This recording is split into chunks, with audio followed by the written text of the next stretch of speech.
محمد کے غلاموں کا کفن میلا نہیں ہوتا۔ السلام علیکم ورحمۃ اللہ تعالیٰ وبرکاتہ۔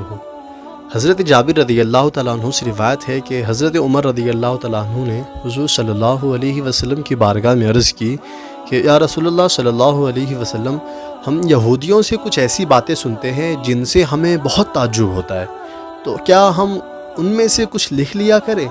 حضور صلی اللہ علیہ وسلم نے ارشاد فرمایا، اے عمر، کیا تمہیں بھی اپنے دین میں یہود و نصارہ کی طرح شک ہے؟ میں تو مذہب اسلام بالکل صاف اور روشن لے کر آیا ہوں۔ اگر موسیٰ علیہ السلام بھی دنیا میں ہوتے تو انہیں بھی میری پیروی کرنی پڑتی۔ اسی طرح حضرت جابر رضی اللہ تعالیٰ عنہ سے روایت ہے کہ ایک مرتبہ حضرت عمر بن خطاب رضی اللہ تعالیٰ عنہ توریت کا ایک نسخہ لے کر آئے اور عرض کی کہ یا رسول اللہ صلی اللہ علیہ وسلم، یہ توریت شریف کا نسخہ ہے۔ یہ سن کر حضور صلی اللہ علیہ وسلم خاموش رہے۔ حضرت عمر فاروق رضی اللہ تعالیٰ عنہ اسے پڑھنے لگے۔ یہ دیکھ کر حضور صلی اللہ علیہ وسلم کا چہرہ پاک تبدیل ہونے لگا۔ حضرت صدیق اکبر رضی اللہ تعالیٰ عنہ نے حضرت عمر فاروق رضی اللہ تعالیٰ عنہ سے فرمایا، تم پر رونے والیاں روئیں، کیا تم حضور صلی اللہ علیہ وسلم کے چہرے انور کا تغیر یعنی ان کے چہرے کی تبدیلی نہیں دیکھ رہے ہو؟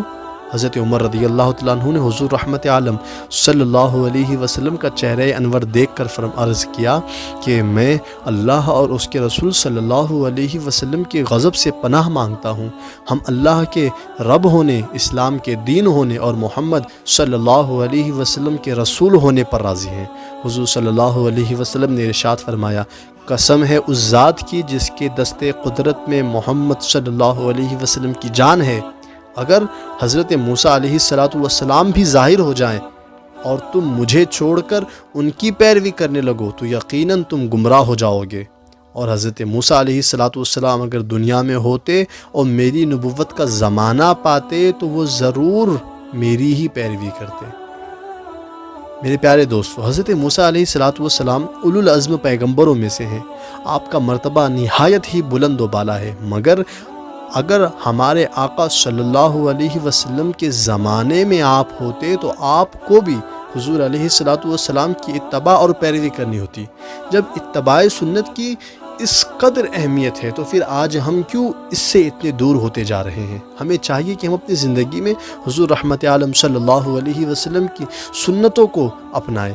اگر ہم ایسا کرتے ہیں تو یقیناً ہمیں دونوں جہاں میں کامیابی و کامرانی ملے گی۔ دوسری روایت کے آخری جملوں پر غور کیجیے۔ جلیل القدر صحابی کہ جن کے بارے میں خود حضور علیہ السلام نے ارشاد فرمایا کہ اگر میرے بعد کوئی نبی ہوتا تو وہ عمر ہوتے، انہیں مخاطب کر کے رسول اللہ صلی اللہ علیہ وسلم فرمایا، اگر مجھے چھوڑ کر موسیٰ علیہ السلام کی پیروی کرو گے تو ضرور گمراہ ہو جاؤ گے۔ آج ہم نے اتباع رسول چھوڑ دی ہے اور ایسے لوگوں کی پیروی کرنے لگے ہیں جو خود راستے سے بھٹکے ہوئے ہیں۔ ہمیں خود سنجیدگی سے سوچنا چاہیے، ہم کیا صحیح کر رہے ہیں؟ ہمارے بچے بھی فلمی ایکٹرز کی نقل کرتے ہیں اور ہم اس سے بہت خوش ہوتے ہیں، حتیٰ کہ ہم نے اپنے بچوں کے نام بھی فلم ایکٹرز کے ناموں کے ساتھ رکھنے شروع کر دیے۔ اب اگر وہ بچہ ہماری نافرمانی کرے اور ہماری باتیں نہ مانے تو اس میں کس کا قصور ہے؟ آپ خود فیصلہ کریں۔ اس لیے کہ ہمارے لیے ضروری ہے ہم ہر حال میں اتباع رسول اپنے لیے لازم کریں تاکہ ہم بھی سیدھے راستے پر رہیں اور ہماری آنے والی نسل بھی صراط مستقیم پر گامزن رہے۔